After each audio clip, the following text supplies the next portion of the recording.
People assume the biggest changes in life happen when you're young. They think reinvention belongs to your 20s, maybe your 30s if you're lucky. But for me, the most important decision I ever made happened at 68. That was the year I ended a marriage that had lasted longer than most people's careers. Not because of betrayal, not because of shouting matches, not even because of some dramatic turning point. I left because I had slowly disappeared, and I finally noticed. I met my husband Frank in the late 1970s. We were both practical people. He valued stability, I valued peace. We built a life that looked solid from the outside, a home in western Pennsylvania, 2 children, regular holidays, predictable routines. No one would have called our marriage bad. That was part of the problem. It was quiet, orderly, emotionally empty. Over the years, my opinions became inconvenient. My interests became unnecessary. My dreams became impractical. So I learned how to make myself smaller. I learned how to agree, how to stay silent, how to be useful instead of fulfilled.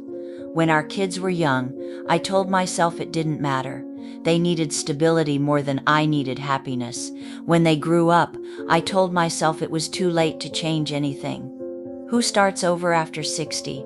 So I stayed, not because I was content, because I was afraid.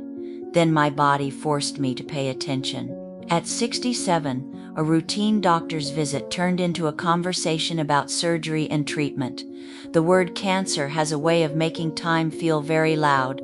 Suddenly, every quiet compromise I had made felt heavy. I realized something uncomfortable. If my life ended soon, I wouldn't be proud of how I'd lived it. I'd just be relieved it was over. That scared me more than the diagnosis.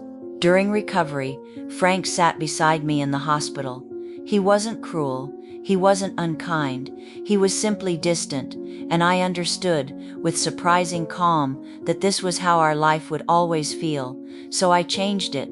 The divorce was slow, messy, expensive. Some people stopped calling, others had opinions, but I wasn't interested in explaining myself anymore. At 69, I moved into a 1-bedroom apartment with furniture I chose and silence that finally felt peaceful instead of lonely. For the first time in decades, my days belonged to me.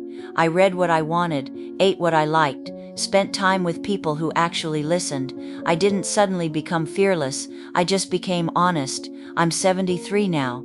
My life is simpler, smaller, quieter, but it's mine. Here's what I've learned. Regret doesn't come from making hard choices, it comes from avoiding them for too long. If you're staying in a life that feels empty because it feels safe, remember this: safe isn't the same as alive, and it's never too late to choose a life that feels like your own.